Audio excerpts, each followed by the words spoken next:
먼 미국 땅에서 자식들을 잘 키워내고 열심히 사신 여러분들 정말 장하십니다. 안녕하세요. 전원주입니다. 전쟁도 가난도 겪은 우리 세대는 참 눈물겨운 세월을 살았죠. 아메리칸 드림을 이루기까지 여러분들의 세월이야 어떠셨겠습니까? 건강 관련 프로그램에 출연하면서 요즘 제가 깨달은 건요, 양 한 방을 잘 결합하는 게 최고의 건강 관리라는 겁니다. 클레버 케어, 메디케어 어드밴티지 플랜 아세요? 양방과 한방의 좋은 혜택들을 쏙쏙 뽑아서 제공해주는 똘똘한 플랜이더군요. 우리 한인의 건강 문화도 이해하고 실력 있는 한국 의사와 전문의를 척척 연결해 준다니 얼마나 똘똘합니까? 이제 우리도 똘똘한 클레버 케어 플랜으로 150까지만 사십시다.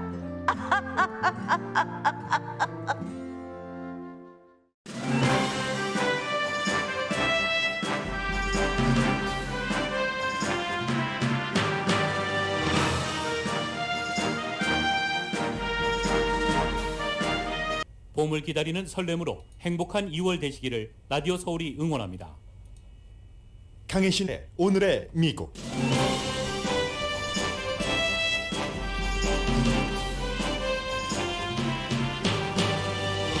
로스앤젤레스의 가솔린 값은 이미 갤런당 $5가 넘었습니다. 우크라이나 사태가 악화되면 더욱 비싸지게 되고 석유 전쟁이 본격화됩니다. 우크라이나 사태는 어제보다 오늘 더 심각합니다. 푸틴 러시아 대통령이 우크라이나 정부와 친러시아 세력 간의 휴전인 민스크 협정은 죽었다고 선언하자 미 월스트리트저널은 이로써 제2의 냉전이 시작됐다고 선언했습니다. 미국과 유럽연합은 과거보다 신속하게 러시아에 대한 임시 제재를 발표했지만 서방 세계 제재에 오랜 동안 준비를 한 러시아에 별 타격이 안 되는 수준입니다. 푸틴이 우크라이나 깊숙이 침공할지 여부에 따라서 러시아 제재와 세계 질서 주도권 싸움도 본격적으로 시작됩니다. 신냉전 말이 나오는 지금 미국 전직 대통령은 푸틴이 천재라고 말하고 전 국무장관은 푸틴을 대단히 존경한다고 말하며 팍스TV 진행자는 푸틴을 미워할 이유가 없다고 방송합니다. 러시아 국영방송은 마이크 폼페오 전 국무장관이 푸틴을 대단히 존경한다고 말한 팍스TV와 인터뷰를 선전용으로 씁니다.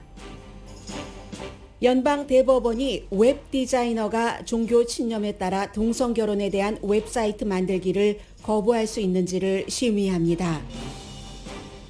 워싱턴 DC에서 예정된 트럭 기사들의 시위에 방위군을 투입하도록 국방부가 허가했습니다. 바이든 대통령은 연방 대법관 지명자 후보인 3명의 흑인 여성 법조인을 인터뷰할 예정이고 공화당 상원 원내대표는 흑인 여성 후보라는 데에 반대하지 않는다고 밝혔습니다. 여러분 안녕하십니까? 오늘의 미국 강혜신입니다. 네, 제가 이제 뉴스를 준비하다 보면은 마지막에 한 10분 정도는 새로 나온 뉴스들을 제대로 점검하지 못합니다.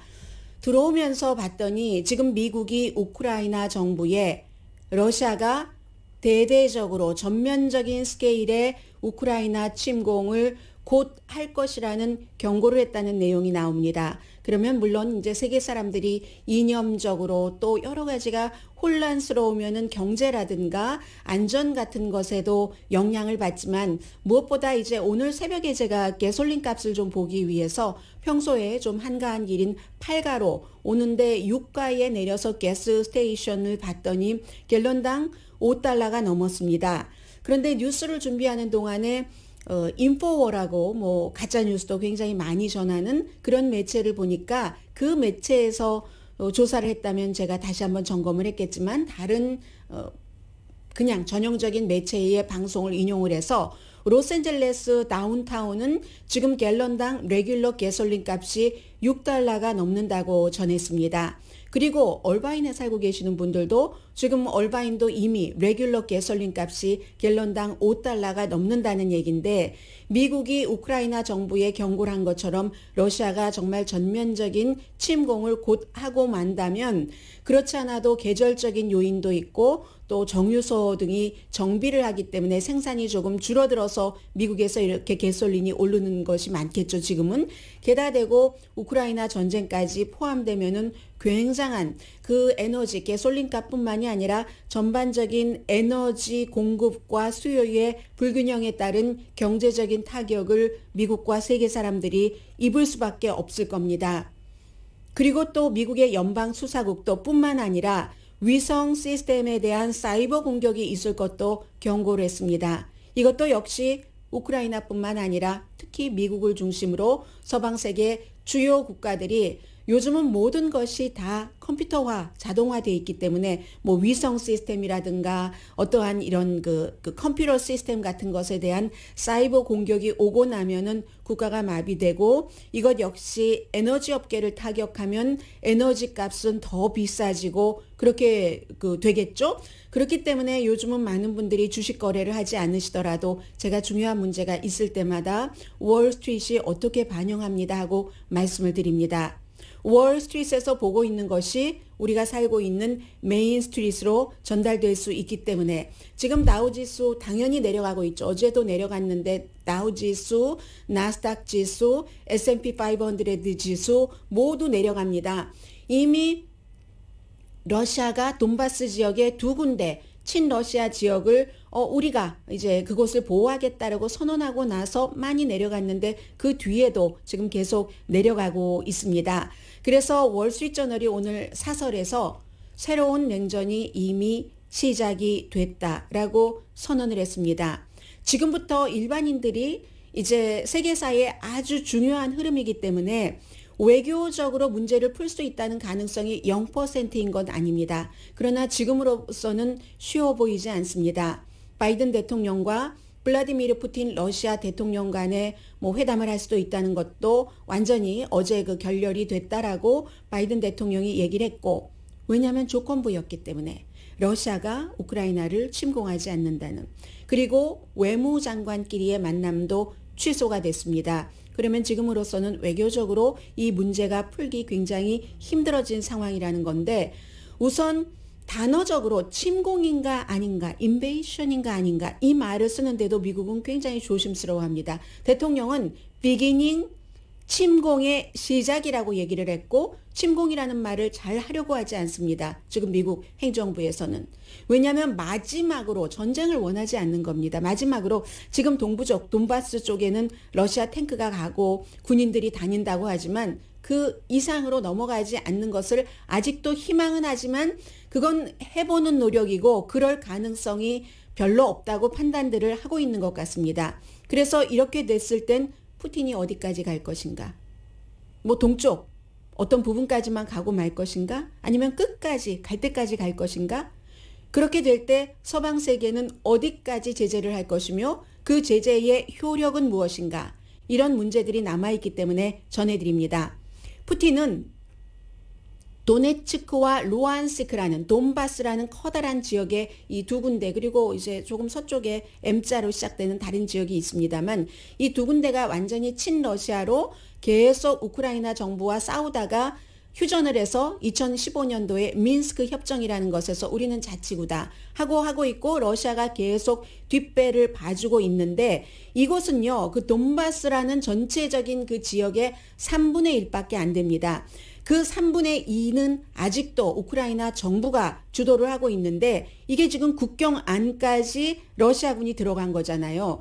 여기서 그렇지 않아도 우크라이나가 우리를 먼저 러시아 국경까지 와서 공격을 했다, 국경을 넘었다 하는데 지금 같은 우크라이나 안에서 러시아가 더 나아가자고 결정만 하자면 어떠한 형태로도 프리텍스트, 구실, 핑계는 잡을 수가 있습니다.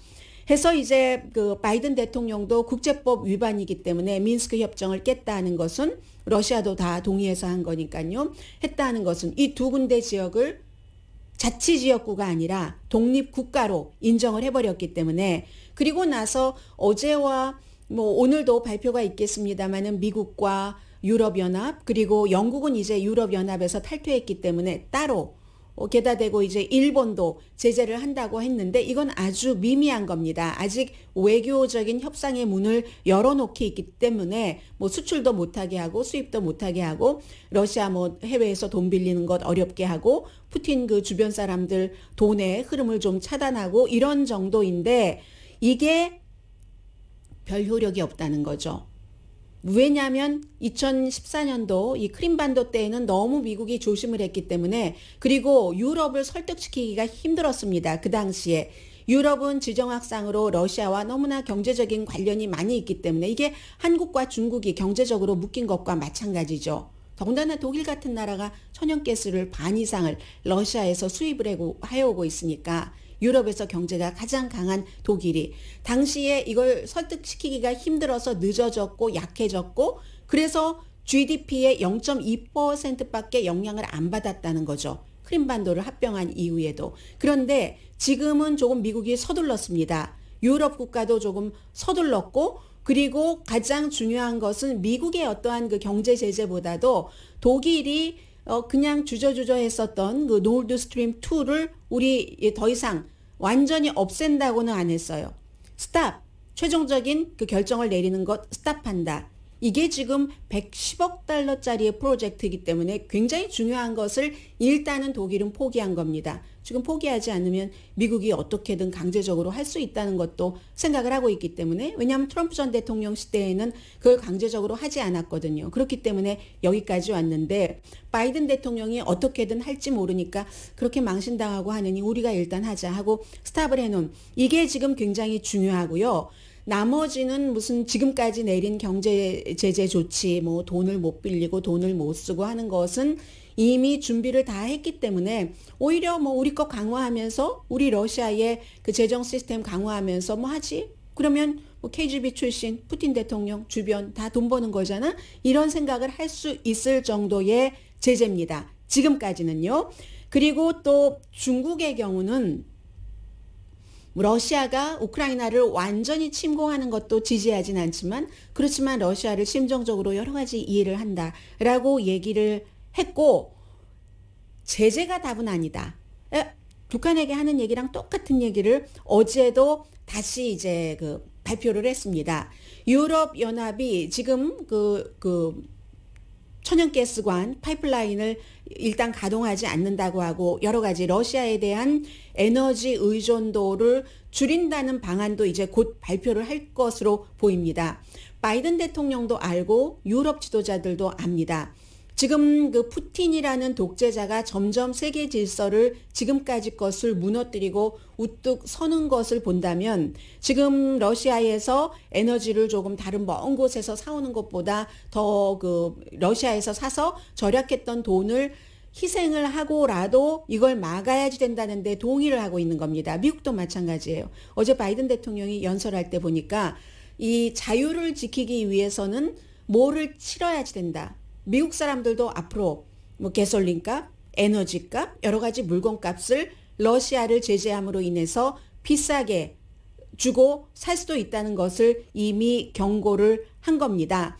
그래서 푸틴도 계산을 하고 있고 미국과 유럽도 계산을 하고 있는데 미국과 유럽은 지금까지는 아주 단합된 모습을 보여줬기 때문에 푸틴이 어디까지 갈 것인가 러시아의 전면전을 정말로 어디까지 가지고 갈 것인가에 따라서 제재 수위도 달라지고 이 시나리오를 상상하기 굉장히 힘들다는 거죠. 지금으로서는 그 크림반도 점령 이후에 여러 가지 그 준비를 예비비도 많아요. 그리고 뭐 전체적으로 그 무슨 뭐 돈을 못 쓰게 하겠다 뭐 이렇게 얘기하고 빚진 건 상환해라 압박을 한다고 하지만 러시아는 해외에서 뭐 돈 꿔쓴 게 그다지 많지 않거든요. 빚이 적어요. 러시아는 전체적으로 GDP의 뭐 18%밖에 되지 않기 때문에 또 나름대로 여러 가지 은퇴연금 시스템 같은 것도 많이 그 마련을 해놨습니다.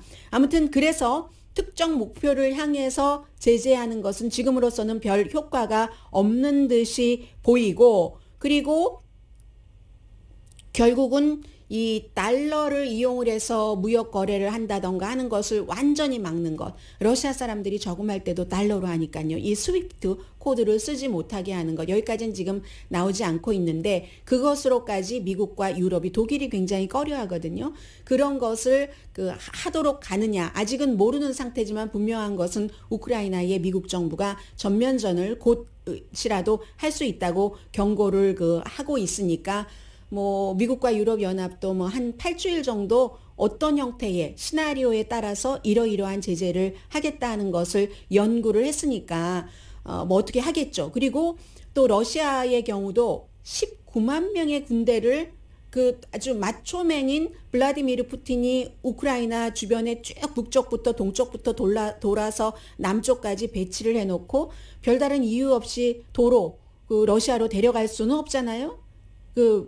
푸틴으로서 창피하게. 그러니까 이제 이런 문제가 뭐 좀 해결이 돼야지 될 테고, 그런데 분명한 것은 블라디미르 푸틴은 이제 구소련이 무너지고 나서 지난 20년 동안 91년도에 무너졌지만 지난 20년 동안 계속 했었던 얘기가 구소련이 무너진 것이 무슨 고르바초프에서 옐친으로 이어지는 이러한 지도력 또 그런 변화, 그 사람들의 무슨 뭐 트로이카 이런 것도 있어서 서방 세계에서는 공산주의적인 독재가 내부의 반발과 외부의 여러 요인으로 멸망하고 만 것이다. 소멸하고 만 것이다. 붕괴되고 만 것이다. 이렇게 보면서 러시아도 서방 시스템, 독재, 공산주의, 사회주의 독재가 아닌 다른 시스템으로 올 수 있다는 희망을 갖고 있었는데 어제 말씀드린 것처럼 어제는 뉴욕타임스의 토마스 프리드먼이라는 컬럼니스트가 얘기를 했고 오늘은 이 같은 지적을 환상이었다고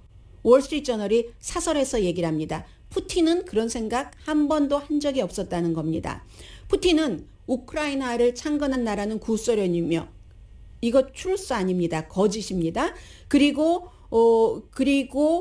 정말 서구 사회가 구소련을 몰락하게 만들어낸 최대의 재앙이다. 이렇게 보고 있기 때문에 그쪽을 쫓아서 간다는 거잖아요. 안드레이 조린이라는 옥스퍼드 대학교의 러시안 교수도 이코노미스트에서 이 지적을 했습니다. 푸틴이 정권을 잡고 있는 한 그 푸틴의 마인드가 변하지 않고 하는 한 이런 것은 어쩔 수 없다 해서 오늘 월스트리트저널이 신냉전이 제2의 냉전이 시작됐다고 얘기를 한 겁니다. 우크라이나는 30일 비상사태를 선포를 했고 우크라이나가 군대 뭐 여러 가지 장비라든가 뭐 다 러시아에 뒤집니다. 그렇지만 그나마 러시아로 가겠다고 반기를 들었던 그런 반란군들과 친러시아 세력들과 분리주의자들과 전쟁을 계속 치러왔기 때문에 8년 이상 50만 명이 전쟁의 경험이 있고 지금 뭐 전부 예비군으로 대기를 하라고 하고 우크라이나도 굉장히 애국심이 많은 사람들이 많아서요. 뭐 심지어 어린 아이들이라든가 나이 드신 여자분들도 뭐 총 쏘는 것 같은 것을 연습을 하고 이럴 때 어떻게 대처를 해야지 되는가 총이 없고 할 때 뭐 누가 공격하면 어떻게 맞고 하는 것을 지금 훈련을 하고 있습니다. 그래서 무기 같은 것은 러시아에 굉장히 뒤떨어지고는 있지만 서방 세계가 아무리 지원을 해도 그 강력한 저항 세력 90% 우크라이나 사람들의 그 저항심은 러시아가 군대로 막을 수가 없는 것이기 때문에 여기서 푸틴이 어디까지 조절을 할 수 있는가 이게 지금 앞으로 며칠 사이에 이뤄질 일의 중대한 요소가 되고 뉴욕에 우크라이나 태생의 분들이 많이 살고 계신다고 하는데 그분들 지금 너무 힘들고 슬퍼하고 계십니다. 그래서 아무튼 푸틴이 원치 않으니까 서방 세계 쪽으로 오는 것을 게다가 지난 4년 동안 미국이 굉장히 힘이 약해졌고 분열됐고 한 틈을 타서 그래 내가 한번 새로운 질서를 중국과 손잡고 만들어 보겠어 하는 그렇기 때문에 신냉전이 시작이 됐다. 자신이 대장이 된다는 겁니다. 미국과 유럽이 세워놓은 절대로 힘이 강하다고 군홧발 밟으면서 옆에 나라로 쳐들어가서 국경을 넓히는 일을 하지 않는다는 이 새로운 2차 대전 이후의 질서를 그게 뭔데 내가 바꾸겠어 하고 푸틴의 마음이 그렇기 때문에 냉전이 시작됐다는 거고요. 이 푸틴이 시작한 냉전이 아니라 이 우크라이나 침공이 뭐 전면적이든 어디까지일 건 이길지 이기지 않을지는 모든 전쟁은 끝나봐야지 알잖아요. 시작해봐야지 알잖아요. 아직은 전면전이 시작된 건 아니니까. 매들린 올브라이트 전 국무장관 같은 경우는 푸틴이 결국은 외교적으로 고립될 수밖에 없을 것이다 라고 예상을 했지만 공화당에서는 많은 사람들이 그렇지 않게 보는 사람들도 있습니다. 계속 얘기하는 게 바이든이 약해서 푸틴이 우크라이나에 군화를 들여놨다. 심지어 잠시 뒤에 이 내용은 좀 전해드리겠습니다마는 미국의 트럼프 전 대통령, 마이크 폼페오 전 국무장관, 가장 영향력이 있는 어피니언 리더인 팍스 TV의 터커 칼슨은 푸틴이 뭘 잘못했지? 푸틴 너무나 훌륭한 사람이야 하고 지금 북을 쳐주고 있습니다. 이런 걸 푸틴이 좋아하는 거죠.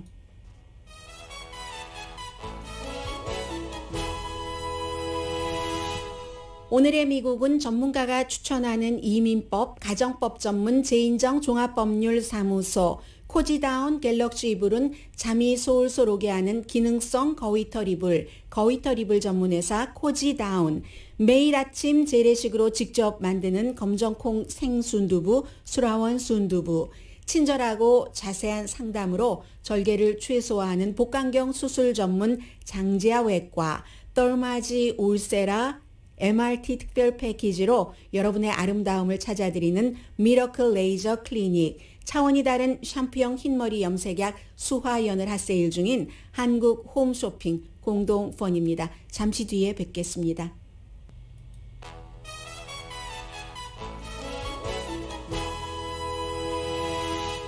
라디오 서울 방송 오늘의 미국 듣고 계십니다. 네, 미국은 지금 뭐 거의 미국이 직접 전쟁을 하는 것은 아니지만 준전시 준비 체제입니다. 그래서 뭐 전에 그 CIA 국장이라든가 아니면 국방부에서 일했던 사람이라든가 지금은 뭐 CNN에는 레온 파네타 전 오바마 대통령 아래의 국방장관이 나와서 얘기를 하고 있습니다. 러시아가 우크라이나를 전면적으로 침공할 준비는 지금 다 돼 있다는 거죠. 그 이후에 여러 가지 얘기를 하고 있는데 그리고 레온 파네타는 전에 그 CIA 그 국장도 지냈기 때문에 여러 가지 그 정보가 많이 있겠죠. 미국은 뭐 전직 대통령이라든가 아니면 뭐 국방장관 그리고 중요한 그 어피니언 리더 내지는 행정부에서 일을 했었던 사람들에게 국가 기밀을 볼 수 있는 권한을 주죠. 왜냐하면 이런 분들이 그 많은 여러 단체라든가 국가에서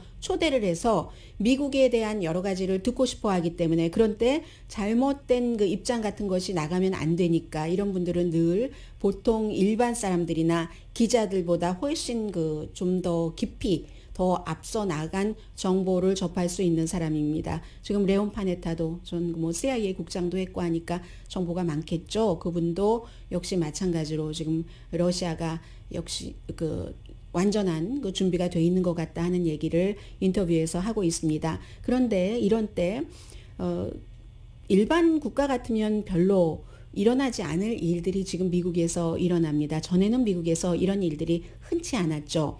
보수 매체라든가 뭐 공화당이 이 내용에 대해서도 좀 약간 양분돼 있는 그 분위기가 있는데 공화당 그 정치인들 최고 높이까지 올라간 정치인들은 상원이건 하원이건 이 러시아를 제재해야지 된다. 그 제재안을 만드는데 대강의 그 뜻은 모아졌습니다. 몇몇 뭐 테드 크루즈, 조시 하울리 이런 사람들을 빼고 나서는요. 그런데 사실은 제가 너무나 그 자극적이어서 들려드리고 싶었지만 들려드리지 않겠습니다. 이러한 말을 그 홍보하고 싶지도 않고 또 오해가 있을 수 있기 때문에 터커 칼슨 쇼를 어제 보셨는지 모르겠습니다. 어제 35초더군요, 정확하게. 우리는 진지하게 생각해 봐야지 된다. 왜 내가 푸틴을 미워해야지 되지? 푸틴을 미워해야지 될 이유가 없다는 얘기입니다. 그래서 제일 처음에는 푸틴이 나에게 인종차별적인 말을 하기를 했나? 아니면 의견이 다르다고 나를 해고하기를 했나? 아니면 내가 살고 있는 동네의 일자리를 러시아로 빼앗아가기를 했나? 또 무슨 뭐 인종차별에 관한 뭐 그 비교 인종 이론 있죠? 이런 것을 학교에서 가르치라고 하기를 했는가? 하면서 맨 마지막에 35초 끝에 가면은 개고기를 먹기를 하는가? 이런 얘기를 하면서 푸틴을 미워해야지 될 이유가 없다는 얘기입니다.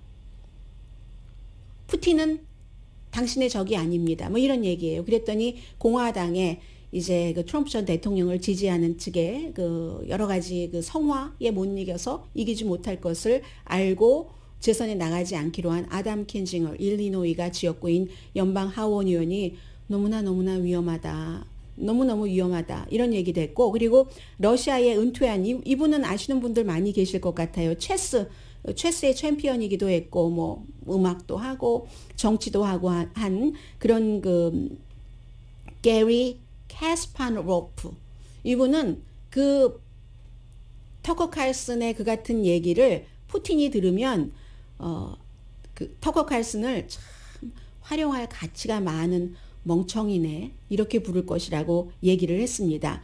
그런데 여론조사 결과를 보면 공화당으로 기운 그 유권자들은 62%가 푸틴을 바이든보다 강한 리더다, 이렇게 본다는 겁니다. 그러니까 바이든이 약하니까 지금 우크라이나를 침공한다는 얘기를 하고 있는 겁니다. 지금 이 상황에서 침공을 막을 것인가, 제재를 더 많이 할 것인가 하는 것을, 푸틴은 이런 걸 원하죠. 분열되는 것을. 그리고 터커 칼슨뿐만이 아닙니다. 트럼프 전 대통령이 어제, 요즘에는 이제 그 전형적인 매체와는 잘 인터뷰를 안 하죠. 안 해주기도 하고, 뭐 팍스라든가 뉴스맥스라든가 원 아메리카 네트워크를 빼고는 어제도 클레이 트라비스 버크 섹튼 쇼, 크레이 트라비스 앤 버크 섹튼 쇼에 출연을 했는데, 요즘은 뭐 물론 이런 그 주류가 아닌데도 영향력이 많기도 하고요. 뭐라고 얘기했냐면, 트럼프 전 대통령이 블라디미르 푸틴의 우크라이나 침공이 천재적이다, genius, wonderful 이런 단어를 썼습니다. so smart. 푸틴이 우크라이나를 갖게 된 것을, 독립국가로 그 두 군데를 선포를 한 것은 이제 푸틴의 군대가 들어가서 평화를 지킬 것이다 라고 얘기를 했습니다. 푸틴은 내가 아는 한 가장 평화를 강하게 지키는 사람이다. 트럼프의 얘기입니다. 그래서 제가 목소리 들려드리고 싶지는 않습니다.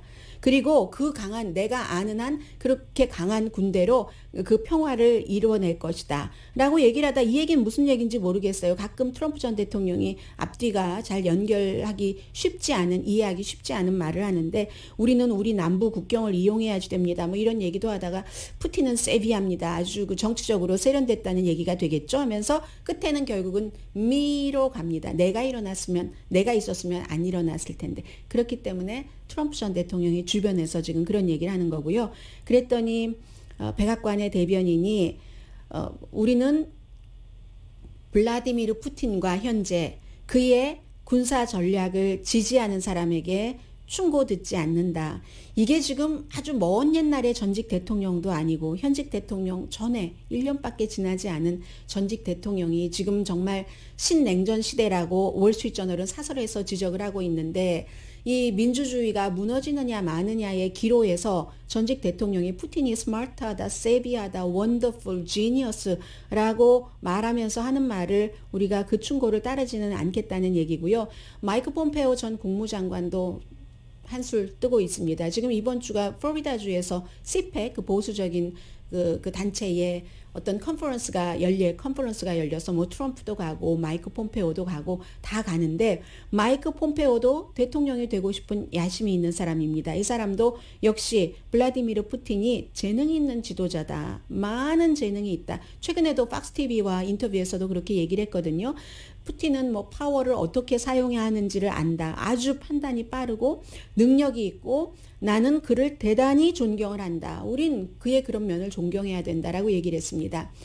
사석에서는 충분히 어떤 독재적인 지도자를 향해서 그 남자들이 농담을 할 때, 여자들도 때로는 농담할 때, 그 사람이 뭐 결단력이 있어, 뭐 세긴 세지, 뭐 이러면서 뭐 농담 반 진담 반으로, 그리고 이건 좋다 반 나쁘다 반으로, 그래도 지 사람은 챙기잖아, 뭐 이런 얘기 하잖아요. 한국의 어떠한 그 정치인을 놓고도.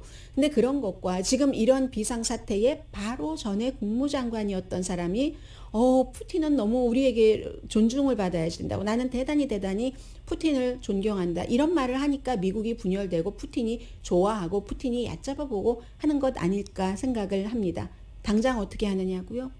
러시아의 매체가 이 마이크 폼페오가 활짝 웃으면서 박스와 인터뷰하면서 푸틴을 막 칭송하는 그런 것을 러시아 매체가 텔레비전에서 그대로 방영을 하면서 그 선동 세력이 돼주는 거죠. 본인이 그런 의도는 하지 않았겠죠. 이것도 북한과 비교를 해보면 항상 그런 얘기를 많이 하잖아요. 북한과 한국이 결국은 같은 민족이라는 것, 평화를 유지해 나가야 된다는데 누가 겁을 하겠습니까? 그런데 어떠한 경우는 본인이 의도하지 않고 좋게 한 일이라도 북한의 선전-선동 도구로 쓰여질 수가 있죠. 지금 마이크 폼페오 바로 직전에 국무장관이 러시아 텔레비전 보면요. 그 러시아 투데이에도 나오고 그런 형태로 씩 웃으면서 하는 얘기. 러시아 말로 밑에 자막 이렇게 쓰면서 그렇게 이용당하고 있습니다. 이게 이제 푸틴이 원하는 거죠. 내부적으로는 그 국가안보보좌관들 이름 탁탁 부르면서 본인이 원하는 것에 확실하게 답 안 하면 막 윽박 지르고 이렇게 내부를 결속을 하고 외부 다른 나라는 다 흩어지라고 분열하게 하고 그리고 대체적으로 인간이 약하니까 그런 그 푸틴의 그러한 것에 그 복종을 하고 내부에서는 아니면은 언제 암살당할지 언제 어떻게 될지 모르는 그 두려움도 있을 거고요. 그게 두려움의 정치라는 거죠. 그렇죠. 그래서 적이 없이 살면은 참 좋지만 세상에 공공의 적은 분명히 있는 거죠. 그 공공의 적의 그룹 가운데 하나가 푸틴과 같은 독재자, 정치적인 적을 살해까지 하는 사람. 그런 사람이 세계 질서를 만들고 대장이 되기를 원하십니까? 아니면 때로는 약해 보이기도 하고 하지만 어떠한 꼭 바이든을 얘기를 하는 게 아니라 다수의 의견, 민주주의의 장점이 그것이고 단점이 그거잖아요. 다수의 의견을 모아서 좋은 의견이 나온다. 그런데 때로는 다수의 의견이 꼭 좋은 의견은 아닌 경우가 있어요. 투표를 해봐도 그 결과도 그렇고. 그렇지만 그래도 독재자가 혼자 뭐든지 다 원하는 것을 하고 사람들을 죽이고 하는 것보다는 그래도 좀 보완을 하면서 다수의 의견으로 가는 민주주의의 길을 갈 것인가. 여기에서 이 블라디미르 푸틴은 분명히 세계의 공공의 부분적으로 적이라고 볼 수 있겠죠. 어제 전해드리지 못했는데 트럼프 전 대통령이 이제 새로 소셜 미디어를 만들었죠. 트위터로부터 1월 6일 의사당 폭동 사건 이후에 이제 뭐 페이스북 진즉에 이렇게 그 들어가지 못하게 막힘을 당했고 트위터도 그렇게 하고 1년 조금 넘었네요. 본인의 미디어 앱, 소셜 미디어 앱 트루스 소셜이라는 것을 만들었는데 어제는 뭐 한 13시간 동안 접근이 전혀 불가능했습니다. 꼭 뭐 트래픽이 많아서라기보다는 그 기술적인 문제가 있어서 처음에 시작하고 나서 아마 여러분들께서 앱을 다운로드 받고 이메일 접속하고 하는데 안 된다고 기다리라고 하는 사인을 많이 보셨을 겁니다. 그게 누구에게나 다 그랬습니다. 기술적으로 문제가 있어서요. 그래서 뭐 30만 명 정도 웨이팅 리스트이더니 오후 5시 정도 되니까 한 47만 명 정도 웨이팅 리스트였고 그 뒤에 풀렸습니다. 트위터와 대단히 비슷해 보입니다. 그렇게 욕하던 트위터와 단지 이제 트윗, 리트윗 그 사인이 빨간색이에요. 그것만 조금 다르고 그리고 트윗과 리트윗을 똑같아요. 그 트위터와 시스템이 거의 비슷한데 트윗과 리트윗을 진실, 재진실, truth, retruth 이렇게 부르는 것이 조금 다릅니다. 그리고 빅 테크놀로지에 뭐 검열한다. 그래서 내가 이런 새로운 것을 만들겠어. 아니면 유튜브가 싫어. 뭐 럼블로 가야지 돼 하면서 왜 이 트럼프 전 대통령이 만든 이 그 이름이 그 truth social이라는 그 앱이거든요. 여기는 그 검열을 그토록 비난하더니 페이스북과 트위터에서 사용하고 있는 똑같은 회사를 사용합니다. 우리는 친가족적이야 하면서 기본적으로 좀 걸러내는 스크리닝을 해주는 회사가 있는데 그걸 하는 거예요. 똑같이 이 그 트위터와 페이스북과 똑같이 그렇게 하고 있습니다. 아무튼 트럼프 미디어 앤 테크놀로지 그룹이라는 데서 만들고 있는데 이거 하려고 CEO 하려고 데빈 누네스 캘리포니아주의 연방 하원 의원이 프레즈노 뭐 그쪽 지역구인 하원 의원이 그만뒀잖아요. 트럼프 전 대통령이 대통령이었을 때 처음에는 하원에서 그 공화당이 다수당이었을 때 정보위원장을 하면서 굉장히 트럼프 전 대통령을 많이 방어를 해줬죠. 그 사람이 지금 CEO로 가 있는데 조금 있으면 뭐 공모도 하고 성장도 하고 하겠죠. 많은 분들이 궁금해 하실 것 같아서 전해드렸고요. 잠시 뒤에는 석유 전쟁과 연방 대법원이 이거 우리가 심의하겠습니다 하고 결정한 이슈 전합니다.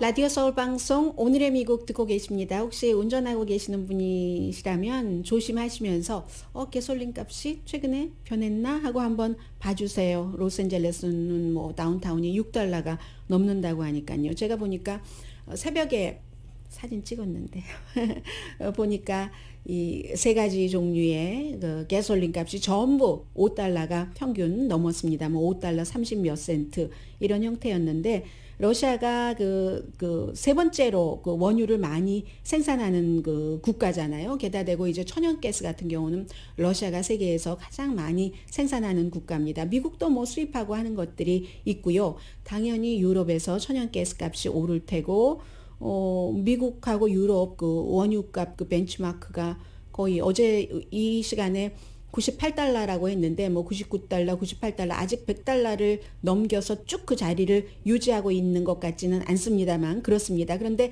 에너지 마켓이라는 것은 항상 국제적인 것이기 때문에 어떤 나라만 뭐 러시아에서 많이 수입해 가는 나라만 그 더 힘들고 이런 건 아니죠. 그게 꼭 그 가솔린이나 에너지로만 쓰여 있는 것이 아니라 많은 그 상품, 물류까지 다 연결이 되기 때문에 유럽이 비싸지면 미국도 비싸집니다.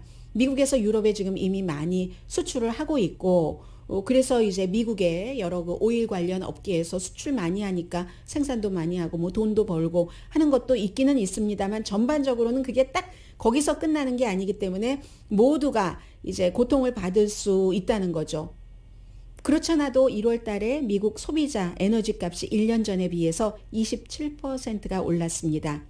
가솔린 값은 40%, 연료비는 46.5%, 유틸리티 가스도 23.9% 1월 달에 1년 전에 비해서 올랐는데 이 모든 것을 통틀어서 이제 에너지잖아요. 게다 대고 이제는 그 팬데믹도 로스앤젤레스도 이제 실내에서도 마스크를 곧 벗는다고 하고 뭐 이번 주 빠르면 아니면 다음 주 이런 얘기 나오고 있고 그게 바로 경제 활동도 활발히 한다는 얘기가 되죠. 경제 활동이 활발히 되면은 제조업을 포함해서 서비스업 전부 여기 전부 에너지, 가솔린 다 들어가는 거죠. 공급이 수요를 따라가기 힘든 것이죠. 게다 대고 이제 여름 오기 전에 사람들이 여름 때 가솔린 많이 쓰고 여행 가고 하니까 재정비하려고 생산 좀 줄어들고 하니까 이게 힘들고 지금 로스앤젤레스 이번 주 굉장히 춥거든요. 저도 겨울옷을 다시 입었는데 다음 주는 또 여름이라면서요. 그런 식으로 추울 때는 캘리포니아주처럼 견딜 수 있는 추위는 그렇지만 동북부 어디 추운 곳에 가면은 에너지 값이 얼마나 많이 들겠습니까? 그래서 지금 러시아 사태, 우크라이나 사태가 굉장히 그 주목이 되고 있습니다. 연방 대법원이 웹사이트 디자이너가 나는 그 신앙적으로 동성 결혼을 하는 사람의 웹사이트는 만들어주고 싶지 않아요 하고 거부를 했습니다. 이 케이스가 결국은 하급 법원에서 내린 결정이 마음에 들지 않는다는 거죠. 그래서 연방 대법원이 어떤 때는 이제 이런 케이스를 가지고 오면 대법원이 심의 안 한다고 하는 경우가 많죠. 그런데 이 경우 심의를 한다고 했습니다. 콜로라도주의 기독교인인 웹 디자이너 로리 스미스 씨. 이분은 나는 지금까지는 솔직히 뭐 인종이 그렇다고 웹사이트를 안 만들어준다던가 한 일을 한 적이 없습니다. 남녀를 차별해 본 적도 없고요. 종교를 차별해 본 적도 없고 성의 정체성 자체도 뭐 그다지 차별하지 않았습니다. 그런데 동성 결혼한 하는 사람들의 웹사이트를 디자인해 준다는 것은 그건 아닌 것 같습니다. 내 종교적으로 동성 결혼을 지지하는 것처럼 되기 때문에 종교적으로 신앙으로서 제가 지켜야 될 부분이 있다면 웹 디자이너로서 낙태에 반대를 하고 본인이 종교적인 이유로 동성결혼 반대하고 또 성적으로도 이거 윤리적이지 못하다 하는 것 이런 것에 관한 웹사이트는 만들 수가 없다는 거예요. 그것도 안 만드는 것도 본인의 표현의 자유라는 거죠. 콜로라도주에서 이제 법원에서 소송을 하고 있는데 주의 그 항소법원이 10항소법원이 덴버에 있죠. 항소법원에서는 아니다라고 판결을 하니까 연방 대법원에 이것을 해달라고 했고 대법원에서 심의를 하겠답니다. 그럼 지난달에 조셉 케네디라고 이분은 그 하이스쿨 그 풋볼 코치인데 워싱턴주에 딱 경기 게임 끝나고 그 50야드 지난 그 있는 그곳에서 막 기도를 했잖아요. 그러니까 또 뭐 워싱턴주가 굉장히 또 진보적이기도 하고 정치와 종교의 분리, 학교에서의 뭐 여러 가지 분리 같은 것이 있기 때문에 중간, 뭐 뉴트럴 이런 것을 하는데 거기에 어긋났다 하니까 그 뭐 학교는 안 된다고 하고 본인은 뭐 표현의 자유라고 하고 이런 게 있었고, 그리고 몇 년 전에 2018년이죠. 연방 대법원은 그가 옳다라고 판결이 났습니다. 아주 세계적인 판결이었어요. 이것도 잭 필립스 씨라고, 역시 콜로라도주네요. 그때 그 빵집 주인이셨잖아요. 웨딩 케이크를, 그 동성 결혼을 하는 사람 웨딩 케이크, 나 내 종교하고 맞지 않아서 안 만들래 했더니 그분들은 웨딩 케이크를, 그 유명한 빵집이래요. 요청하신 분들은 우리를 차별했다 하고 이렇게 소송이 왔다 갔다 했는데 결국은 연방 대법원에서는 이 사람은 개인의 그런 그 것으로 그 빵을 케이크를, 웨딩 케이크를 만들지 않을 권한이 있다라는 판결이 나왔었는데 이번에 또 나오죠. 이건 이제 자꾸만 조금씩 좀 동성 결혼이라든가 아니면 동성애자들의 권리가 앞으로 조금 나갔다가 또 뒤로 오고 앞으로 나가고 뒤로 오고 이런 많은 것을 거듭 하다가 확고하게 자리를 잡게 되는 거죠. 우리가 그 따르고 있는 많은 그 시스템들이요. 그런 케이스에서 미국의 중요한 부분을 보여주는 거고요. 그리고 잠시 뒤에 좀 전해드리지 못했었던 여러 가지 뉴스 좀 짧게 정리를 해보겠습니다.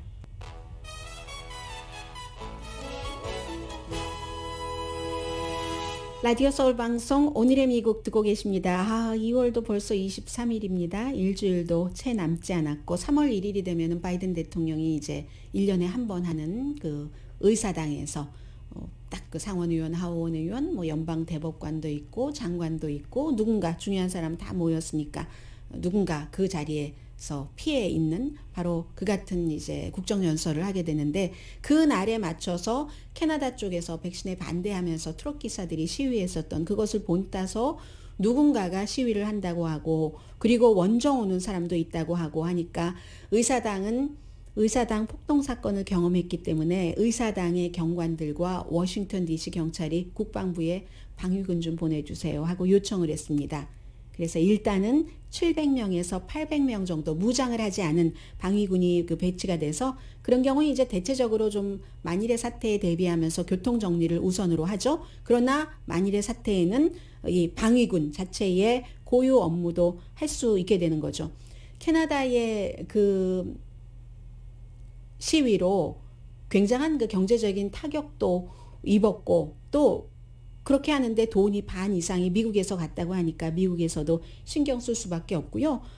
루디 줄리아니가 의사당 사건, 폭동 사건 조사에 협조를 할 것으로 보인다고 하네요. 그러면 뭐 지금까지 많은 것이 나왔지만 책임이 얼만큼이나 트럼프 전 대통령에게 있을까 아닐까 뭐 이런 것들, 트럼프 전 대통령이 마이크 펜스를 얼마나 압박했나 하는 것들을 증언을 할 수도 있을 것 같고요. 바이든 대통령이 DC의 항소법원 판사인 아프리칸 아메리칸 법조인, 그리고 나중에 드러나게 된 사우스캐롤라이나주의 법조인, 역시 아프리칸 아메리칸 그 연방지방법원 판사, 캘리포니아주의 아프리칸 아메리칸 대법원 판사, 그 레온드라 크루거, 이렇게 세 사람을 이제 인터뷰를 시작을 하고 다음 주에는 아마 지명자를 발표를 할 수도 있다는 것 같아요. 그런데 흑인 여성이다 해서 모두 여성이고 흑인이고 해서 반발도 많은데, 가장 중요한 사람 가운데 한 사람인 상원 인준청문회가 있기 때문에요.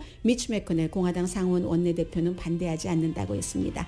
오늘의 미국은 전문가가 추천하는 이민법, 가정법 전문 재인정 종합법률사무소, 코지다운 갤럭시 이불은 잠이 솔솔 오게 하는 기능성 거위털 이불, 거위털 이불 전문회사 코지다운, 친절하고 자세한 상담으로 절개를 최소화하는 복강경 수술 전문 장지아 외과, 매일 아침 재래식으로 직접 만드는 검정콩 생순두부 수라원 순두부, 덜마지 울세라 MRT 특별 패키지로 여러분의 아름다움을 찾아드리는 미러클 레이저 클리닉, 차원이 다른 샴푸형 흰머리 염색약 수화연을 핫세일 중인 한국 홈쇼핑 공동폰이었습니다. 10시에 좋은 아침, 좋은 하루 방송됩니다.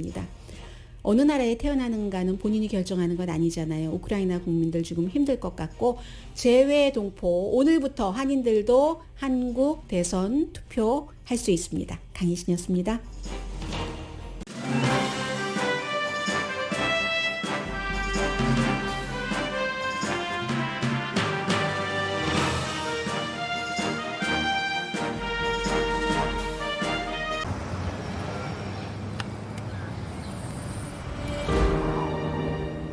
아직 쓰여지지 않은 스토리.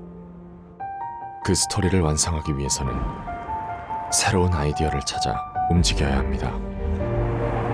우리의 움직임, 그것은 차세대 전동화 차량을 만드는 것입니다. 당신의 새로운 영감을 찾아서